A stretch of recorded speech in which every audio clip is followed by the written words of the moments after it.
পাশে রেখেই আহ্বান জানাই, হুমকি ধুমকি ও নির্যাতনের পথ ছেড়ে আসুন আমরা আলোচনার মাধ্যমে।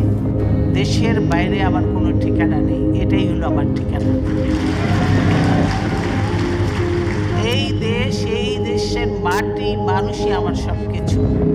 অনেকদিন আপনারা দেখেছেন যে পরিবার থেকে আমরা দূরে রয়েছি, সেজন্যই